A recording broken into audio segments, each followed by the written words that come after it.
আরেকটা প্রজাতি বের হবে, এর নাম ইয়াজুজ আর মাজুজ। নাম শুনেছেন? এই যে এই সূরার মধ্যেই আছে, এই সূরা কাহাফের কথা বললাম না, সূরা কাহাফের পিছনের দিকে আছে ইন্না ইয়াজুজ ওয়া মাজুজ মুফসিদুনা ফিল আরদ। যুলকারনাইন বাদশার কথা পড়বেন, তিনি যে দেয়াল নির্মাণ করে দিয়েছিলেন লোহা এবং তামা দিয়ে, মনে আছে, পড়েছেন? আচ্ছা, এই ইয়াজুজ আর মাজুজ যখন বের হবে, পৃথিবীর পানি খেয়ে শেষ করে ফেলে দিবে।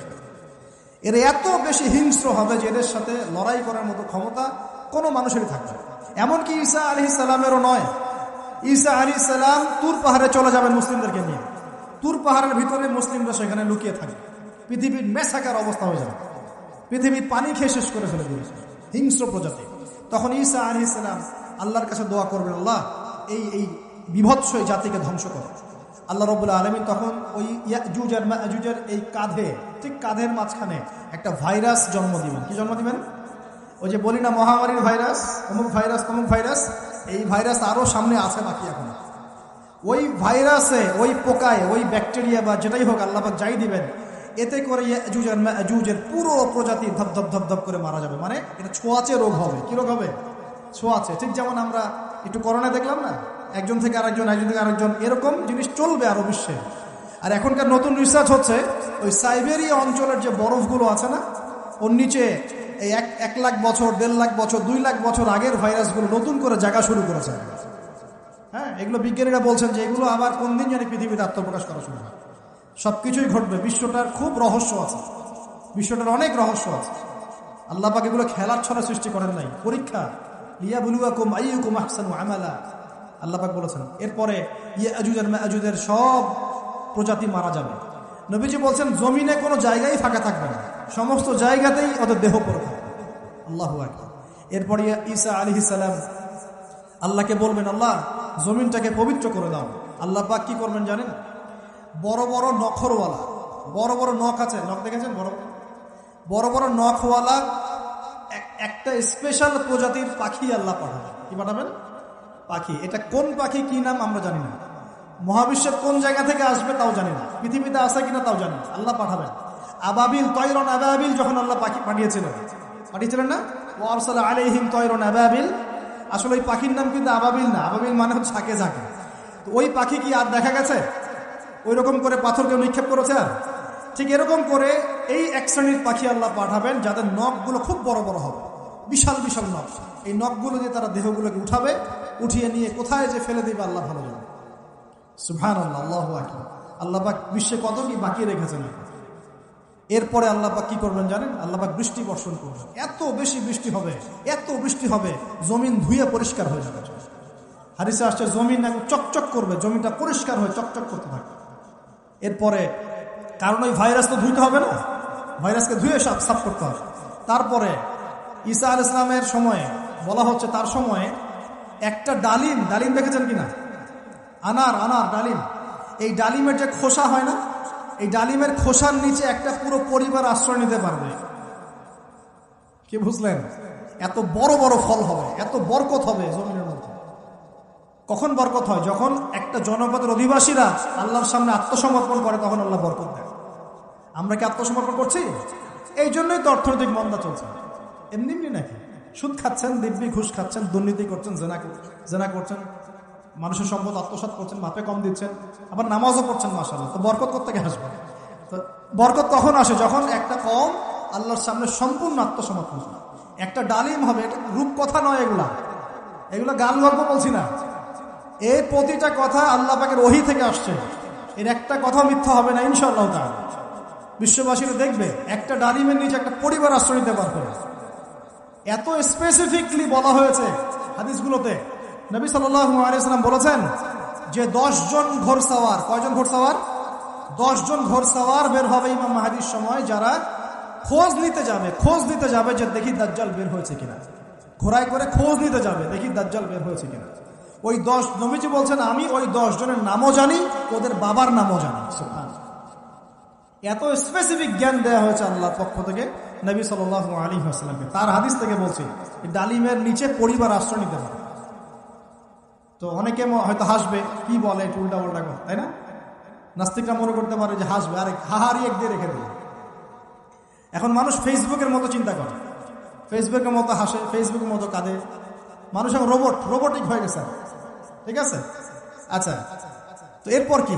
এরপরে বরকতের এই সময়টা শেষ হয়ে যাবে কখন? যখন মানুষ আবার সেই জেনা, পাপ, শিরিক, কুফর এগুলোতে লিপ্ত হবে। আল্লাহ রাসূল বলছেন এমন একটা মানুষও বাকি থাকবে না, একটা মানুষও না যে খালি লা ইলাহা ইল্লাল্লাহ কালিমাটা পড়তে জানে, এমন একটা মানুষও বাকি থাকবে না। বলেন নাউযুবিল্লাহ।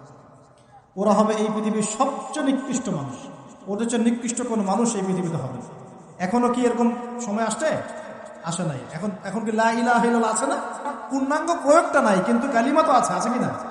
তখন নবীজি বলছেন এমন একটা যুগ আসবে যে লা ইলাহা ইল্লাল্লাহ বলার মতো একটা মানুষ খুঁজে পাওয়া যাবে না। আর মানুষ রাস্তাঘাটে কুকুরের মতো জেনা করবে। রাস্তাঘাটে কুকুর যেমন সঙ্গম করে না রাস্তাঘাটে, ওই রকম করে মানুষ রাস্তাঘাটে জেনা করবে। ওই সময়ে আল্লাহ রাব্বুল আলামিন পশ্চিম দিক থেকে সূর্য উঠাবে। কোন দিক থেকে? সূর্য সত্যি সত্যি পশ্চিম দিকে উঠবে। পৃথিবী একদিকে ঘুরছে না এখন, কে জানে আল্লাহ পাক পৃথিবীর ঘূর্ণন থামিয়ে উল্টা দিকে ঘোরাতে পারেন না? অবশ্যই পারেন। আল্লাহ পাকের জন্য এটা খালি বলা, কুন ফায়াকুন, হও হয়ে গেল। পুরো বিশ্বের বড় বড় ডিপার্টমেন্টগুলো কারা নিয়ন্ত্রণ করছে? আমরা নিয়ন্ত্রণ করছি? জি না। এমনকি খ্রিস্টানরাও নিয়ন্ত্রণ করছে না, বরং ওরাই নিয়ন্ত্রণ করছে। আপনাকে গভীরে ঢুকতে হবে তো। তার মানে সে আত্মপ্রকাশ না করলেও তার অনুসারীরা তো মাশাআল্লাহ শক্তিশালী হয়ে গেছে কিনা? তার মানে সময় কাছে না দূরে?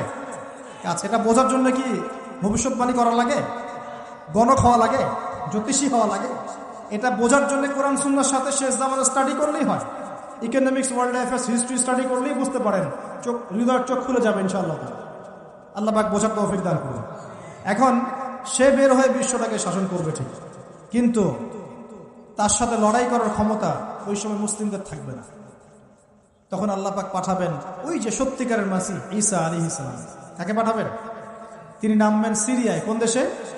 সিরিয়ার দামেস্কে তিনি নামবেন দুজন ফেরেশতার কাঁধে ভর দিয়ে। তখন তার চুলগুলো দিয়ে টপটপ করে মুক্তার মতো পানি ঝরতে থাকবে, এমনটা হাদিসে বলা হয়েছে। সুবহানাল্লাহ, সুবহানাল্লাহ।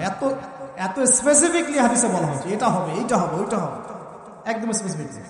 তারপরে ঈসা আলাইহিস সালাম তিনি যখন ওই মুসলিমদেরকে পেয়ে যাবেন, তাকে ইমামতি করতে বলা হবে। ঈসা আলাইহিস সালাম বলবেন, না, আমি ইমামতি করতে পারবো। ইমামতি এই উম্মতের জন্যই করা হয়েছে। বলেন সুবহানাল্লাহ। আমাদের ইমাম ইমামতি করবেন, তিনি পিছনে মুক্তাদি হবেন। একজন নবী মুক্তাদি হবেন আর ইমাম ইমামতি করবেন, চিন্তা করতে পারেন? এরপর নামাজ শেষ হওয়ার পরে বলবেন তিনি, দরজা খুলে দাও, দরজা খুলে দাও। এটার ব্যাখ্যা আমার কাছে মনে হয় হয়তোবা তখন অবরোধ থাকবে, অবরোধটাকে তিনি ভেঙে দিতে বলবেন হয়তোবা, আল্লাহ ভালো জানেন। দরজা খুলে দাও এর ব্যাখ্যা কি হতে পারে? কিসের দরজা খুলে দাও? কিসের বাঁধন খুলে দাও? নিশ্চয় একটা বাঁধনে মুসলিমদেরকে বেঁধে ফেলা হবে। তিনি ওটার বিরুদ্ধে মুসলিমদেরকে ঝাঁপিয়ে পড়তে বলবেন। তখন দাজ্জালের সাথে দেখা হবে। কোন দাজ্জাল? সত্যিকারের দাজ্জালের সাথে ঈসা আলাইহিস সালামের দেখা হবে।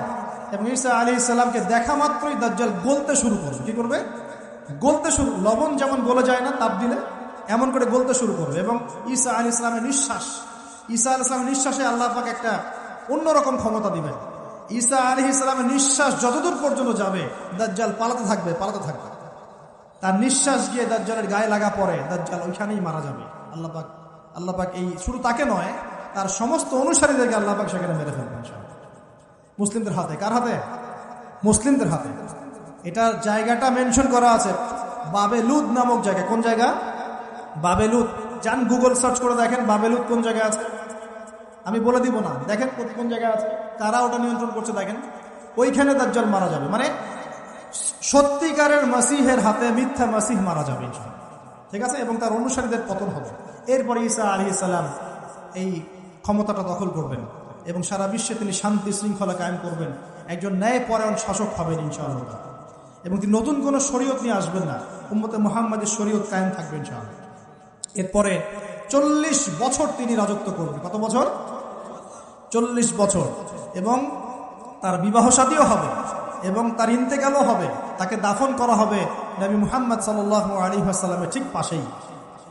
আল্লাহু আকবার। ঠিক তার পাশেই দাফন করা হবে। এরপরে মানুষ আবারও খারাপ পাওয়া শুরু করে। কেমন খারাপ হবে? ও আচ্ছা, মাঝখানে একটা কথা বলতে ভুলে গেছে। ব্যাস, আমি কয়েকদিন আগে রিপোর্ট দেখেছি, পৃথিবীর নিচে কিন্তু আগুনের স্তর আছে। আচ্ছা, জানেন তো পৃথিবীর নিচে আগ্নেয়গিরিগুলো আছে। পৃথিবীর ভিতরেও একটা ঘূর্ণন হয়। সেই ঘূর্ণনের দিক পরিবর্তন হচ্ছে দিন দিন, এমনটা রিপোর্ট এসেছে। দেখেন, আপনি ইন্টারনেট ঘাটাঘাটি করেন। আর অনেকে রিপোর্ট করছে যে পৃথিবী আগে যে গতিতে ঘুরতো, এখন পৃথিবীর ঘূর্ণন গতি একটু বেড়ে গেছে। দেখেন রিপোর্ট দেখেন, ঘূর্ণন গতি বেড়ে যাওয়ার মানে হচ্ছে টাইম দ্রুত পাস করবে। আর শেষ জামানার হাদিস এটাও আছে, সময় দ্রুত পাস করবে, আছে না? এটা হাদিস আসছে। তো প্রিয় ভাইরা, এই সময় মানুষ খারাপ হওয়া শুরু করার পরে এমন খারাপ হবে, আল্লাহর নাম নেওয়ার মতো কোনো মানুষ থাকবে না, আল্লাহ আল্লাহ বলার মতো কোনো মানুষ থাকবে না। তখন পশ্চিম দিক থেকে সূর্য উঠবে। কিভাবে কিয়ামত হবে? নবীজি বলছেন, একজন ব্যক্তি পানি খাওয়ার জন্য পাত্রটাকে মুখের সামনে নিবে, পানি গিলতে পারবে না, কিয়ামত হয়ে যাবে। ইযা ওয়াকাআতিল ওয়াকিআ লাইসা লিওয়াকাআতিহা কাযিবা আল কারিআতু মাল কারিআ ওয়া মা আদরাকা মাল কারিআ, আছে না? আম্মা ইয়াতাসাআলুন আনিন নাবাইল আযীম। কত সূরা আছে কিয়ামত সংক্রান্ত, পড়ে দেখেন। ইযা যুলজিলাতিল আরদু জিলজালাহা ওয়া আখরাজাতিল আরদু আথকালাহা ইযা আশ-শামসু কুওয়িরাত ওয়া ইযা আন-নুজুমু ইনকাদারাত। এই সূরাগুলো পড়ে দেখেন। আম্মা পারার শেষ পারাটা, যেটা 30তম পারা, এর সূরাগুলো পড়ে দেখেন। কিয়ামত চোখে দেখতে পারবেন ইনশাআল্লাহ। সিংহায় ফুঁক দেওয়া হবে। আল্লাহ পাকের ফেরেশতার এত ক্ষমতা আল্লাহ দিয়েছেন, একটা ফুয়ে পুরো মহাবিশ্ব ধ্বংস হয়ে যাবে ইনশাআল্লাহ। চারটাখানি কথা নাকি? দ্বিতীয় ফুৎকারে আবার সবাইকে জীবিত করা হবে। এবং এই যে দুনিয়ার জীবনটা আমরা কাটাচ্ছি, এই 30, 40, 50, 60, 100 বছরের জীবন, এই জীবনের এক একটা হিসেব আল্লাহর সামনে দাঁড়িয়ে সেদিন দেওয়া লাগবে। অতএব এই দুনিয়ার জীবনটাতে প্রস্তুতি গ্রহণ করি, 5 ওয়াক্ত নামাজ পড়ি, যাকাত দেই, কালিমা বোঝার চেষ্টা করি, আল্লাহ তাওহীদ শিখি, জানি, বুঝি, নবীর সুন্নত অনুযায়ী আমল করি, হালাল খাই, পরিবার গড়ি, মানুষকে সৎ কাজে দাওয়াত দেই, অসৎ কাজে নিষেধ করি, ইসলামকে আল্লাহর জমিনে প্রতিষ্ঠা করার চেষ্টা করি। আল্লাহ পাক যা দিয়েছেন, জানমাল, সময়, শ্রম, আল্লাহ পাক যা দিয়েছেন, ক্ষমতা, প্রতিপত্তি, সম্পদ, এগুলোকে আল্লাহর দ্বীনের জন্য ব্যয় করি। ইনশাআল্লাহ দুনিয়া সফল হব, পরকালে সফল হব ইনশাআল্লাহ আযজা ওয়া জাল। আল্লাহ পাক আমাদের সবাইকে সমকালীন ফিতনাগুলো সম্পর্কে সচেতন থাকার তৌফিক দান করুন, এবং এই রমজান, আসন্ন রমজানে পরিপূর্ণরূপে ইবাদত করার তৌফিক দান করুন, এবং এই ইবাদত এবং শিক্ষাগুলোকে সারা বছর ধরে রাখার তৌফিক দান করুন, এবং জামানা সম্পর্কে সচেতন থেকে আগামী দিনে যা হবে সেভাবে পদক্ষেপ নেওয়ার তৌফিক আল্লাহ পাক দান করুন। আমিন।